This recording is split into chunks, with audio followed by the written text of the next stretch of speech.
I was aware of Ethan Klein and the H3 podcast, but never really, it wasn't my kind of content, so I never really watched or anything. And my wife's cousin texted her one morning, a couple months ago, and says, like, they're talking about Tom on the H3 podcast. And she works right there at that desk, and I'm right here in my little office, and she just goes, hey, they're talking about you on the H3 podcast. And I'm like, the fuck are they talking about me? Like, they talk about, like, James Charles or Jeffree Star drama. Like, I'm just a fucking small guy from the suburbs, right? So I tune in, and I am getting ripped apart. Ethan is talking about how is it, he's questioning how I'm getting such big guests, and I must be paying them, or I'm selling Forbes articles, and, you know, I'm taking money to write an article about them. I'm like, fuck, that's not good that people think that. And then he's making fun of me because it's like, well, the worst part is this dude gets great guests, and his views are fucking horrible. Right. And he's pulling up examples of it, and looking at the views, and I can only last for like 45 seconds, man. I was shook. And I can deal with hate, you know, hate comments. I've heard it all. You know, it doesn't bother me. But like, this was different. He was on a live stream. Their audience is so huge. There was like 50,000 people watching. And like later I put into perspective, it's like literally me in the middle of any football stadium, any college football stadium in the country. Mm-hmm. I'm in the middle and everyone is laughing at me, right? I mean, fuck. So I went from like being sad to like being pissed off because it's like, dude, I don't want people to think I fucking accept money for, you know, Forbes. I barely make any money on it, you know? And I fucking spent all this time. It's like a losing proposition. Yeah. So I'm like, your wife's cousin, I was going to tweet at him and explain myself. But then his wife's cousin started texting me. She's a big fan of the podcast. She's like, no, you got to go on. She's like, no, don't blow it. I go, what are you talking about? Why would I want to go on? She's like, because 50,000 people are watching. Like, you have to. Yeah. I was like, fuck, I didn't want to. I was like scared because like I'm not a drama guy. Ethan will rip me apart if I try to go down that road. Like, you know, this ain't my arena at all, right? So I'm uncomfortable. So I went on. I was like, fuck this. So I tweeted him. I said, hey, I'd be happy to explain myself. Like, let me on the show. So 10 minutes later, I'm on a Zoom and I'm on the show live in front of 50,000 people. Wow. You know, and the craziest part was by the end of I was on for maybe a half hour or something. But by the end, I turned Ethan around and the whole audience around, right? And because I had to admit some fucking hard truths. I had to admit, like, he is right. Like I told you guys, this last year I failed.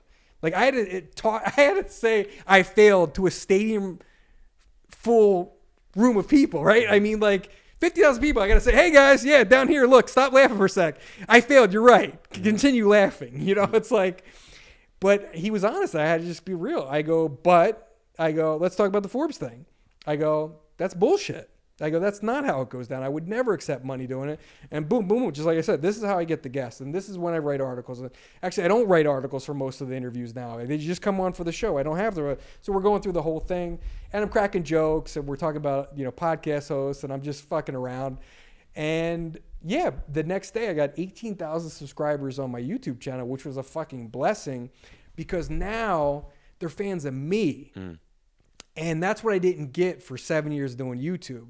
I was always, when you're interviewing people, you're kind of lost in the mix. Like you can insert yourself a little bit, but it ain't about you. It's about the person you're interviewing, right? But the problem with that is, okay, so the fan of the guest comes, watches, and never comes back. That ain't good. You know, cool. This video got 1 million views.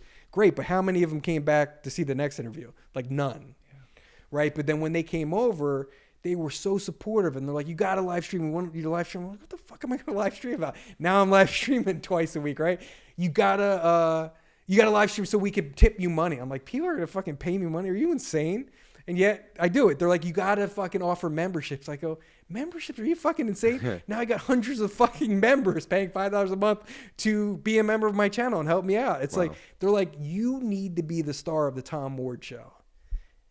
And that was eye-opening because I'm not a star. I'm not that funny, or I don't have, you know, any crazy entertainment ability, right? So like, why would I be the star of the show? But she's right.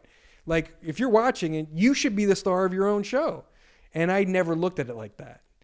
So once I decided they were right, it didn't matter if I, you know, didn't get huge views because I had thousands of people who were going to show up and watch me talk about a fucking reality show that I watched last night and my take on, this housewife show we just watched, which is part of me too. Part of me is self-improvement and wellness stuff, but I like trash reality TV like the next guy, right? So I'll fucking talk shit about that all day. And like, people come to watch that. They're here for me. They're not here for the guests. They are showing up every week. So to me, it was just like a huge blessing. And I actually went back twice on Ethan's funny because I sold dishwashers. Mm-hmm. They had this debate whether you should rinse your dishes before you put them in the dishwasher.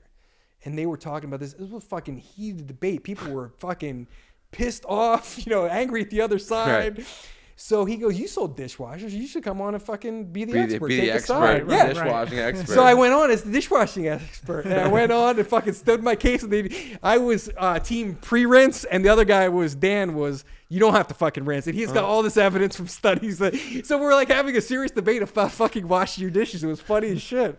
So then they brought me back the second time they actually did a test.